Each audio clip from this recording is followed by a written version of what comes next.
আসসালামু আলাইকুম my lovely viewers, welcome back to my channel. কেমন আছেন সবাই? আশা করছি যে যেখানে আছেন সবাই ভালো আছেন। আলহামদুলিল্লাহ, আমি তো আল্লাহর অশেষ রহমত এবং আপনাদের দোয়ায় অনেক ভালো আছি।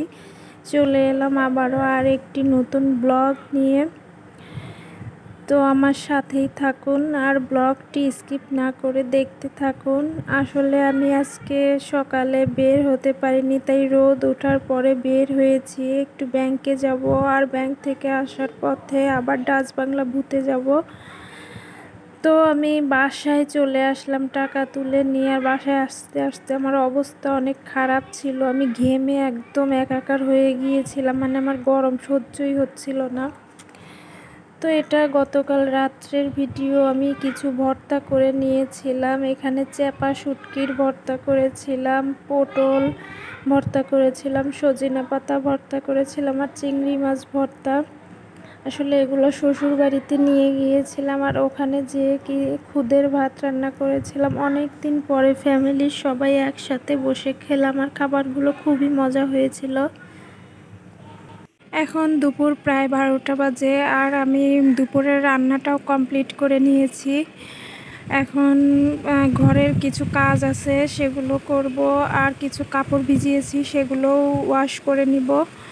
আসলে কোথাও যাওয়ার আগে বাসা ক্লিনিং করে না রেখে গেলে আসার পরে ঘরটা কেমন এলোমেলো দেখলে অসহ্য লাগে, তখন আরও বেশি বিরক্ত লাগে। এজন্য আমি সব কিছু ক্লিনিং করে গুছিয়ে রেখে যাচ্ছি, যাতে আসার পরে জাস্ট মুছা দিয়ে নিলেই হবে। যদিও আমি সব কিছু ক্লিনিং করে রেখে যাব, তারপরেও আসার পরে দেখব যে সব কিছু ধুলা পড়ে ময়লা হয়ে গেছে, তখন শুধু একবার মুছা দিয়ে নেব। তো আজকে সারাদিন কি কাজ করি আমি সেটাও আপনাদের সাথে দেখাবো।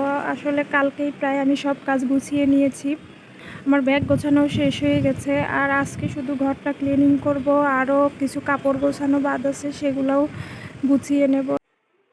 তো এই তো আমি কাপড়গুলো ওয়াশ করে নিয়েছি। এখন এগুলো ছাদে শুকাতে দিয়ে আসবো, আর এগুলো শুকানো হলে ভাঁজ করে তুলে রেখে যাব।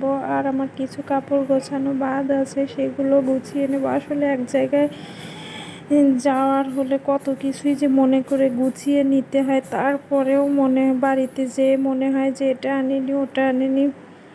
এগুলো একটা বাড়তি প্যারা আমার। এই জন্যে এক জায়গায় যাওয়ার সময় সব সময় আমার হাজব্যান্ডই ব্যাগটা গুছিয়ে নিত।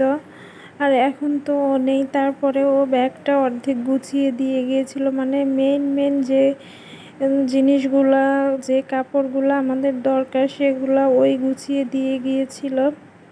আর এখন আমি টুকটাক সব কিছু গুছিয়ে নিচ্ছি। আবার রাত্রে আর একবার মনে করে সব কিছু গুছিয়ে নেব। তো এই তো বিকেলবেলা ছাদে এসেছিলাম, আর ওয়েদারটা আজকে খুবই সুন্দর ছিল, আকাশটা অনেক সুন্দর দেখাচ্ছিল। তো একটু শ্যুট করলাম। আর আমি ঘরের মধ্যে সব কিছু ক্লিনিং করে নিয়েছি। আজকে ফ্লোরও আমি ক্লিন করেছি। এক জায়গা থেকে আসার পরে ঘর বাড়ি গোছানো দেখলে নিজের কাছেও শান্তি লাগে। আর এলোমেলো করে রেখে গেলে হঠাৎ করে রুমের মধ্যে ঢুকলে নিজের কাছেই কেন যেন খারাপ লাগে। তো এলোমেলো কোনো কিছুই আমার পছন্দ না, আমি সব সময় গুছিয়ে রাখতে পছন্দ করি। আর এই যে রান্নাঘরের টাইলস আমি কালকে পরিষ্কার করেছি, মানে রান্নাঘরটা আমি কালকেই ক্লিয়ার করে ফেলেছি। গরম পানি দিয়ে ভিনেগার, তারপরে ভিম লিকুইড, লেবুর রস দিয়ে আমি সব সময় রান্নাঘরের দেয়াল ক্লিন করি। আর এভাবে পরিষ্কার করলে টাইলস চকচকা থাকে, তেল চিটচিটে ভাব পড়ে না। আসলে সপ্তাহে একদিন সব কিছু ডিপ ক্লিনিং করতে হয়, তাহলে এই ঘর বাড়ি চকচকা থাকে।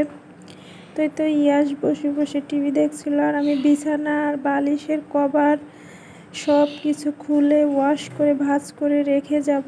যদি বিছিয়ে রেখে যাই তাহলে ধুলা বালি পরে আবার এসে আমাকে ধুতে হবে। এজন্য আমি সব তুলে রেখে গিয়েছি। আর এই যে আমি এখন একটু বাইরে চলে আসলাম, আমি আমার শ্বশুর বাড়িতে যাব, ওখান থেকে সবার কাছ থেকে বিদায় নিব। আর আমার বাইরে একটু কাজও ছিল, আমি অনলাইনে একটা পাঞ্জাবি অর্ডার করেছিলাম আমার বাবার জন্যে, আমি সেটাই আনতে যাব। তো আমি যে শ্বশুরবাড়িতে এসে আমি ওদের সিঁড়িতে উঠে দরজার কাছে চলে এসেছি। এখন দরজা খুলে ভিতরে ঢুকবো, আর ঢুকার সাথে সাথেই আমার দেবরের মেয়ে দৌড়ে এসে আমাকে জড়িয়ে ধরবে আর আমার কোলে উঠবে। এই যে কোলে উঠেও অনেক হ্যাপি হয়ে গেছে, তাই ওকে একটু ভিডিও করলাম। আর এই যে আমার অনলাইনে কেনা পাঞ্জাবিটা, এটা কোয়ালিটি এতটা ভালো ছিল। আমি এর আগেও নিয়েছি, এর আগে বলতে রোজার ঈদেও আমি একটা পাঞ্জাবি নিয়েছিলাম, সেটাও অনেক ভালো পড়েছে, কাজগুলো অনেক সুন্দর ছিল। আর এই যে বাসায় এসে ফাইনালি ব্যাগগুলো আবার গুছিয়ে নিলাম, আর সব কিছুই আমার গোছানো শেষ।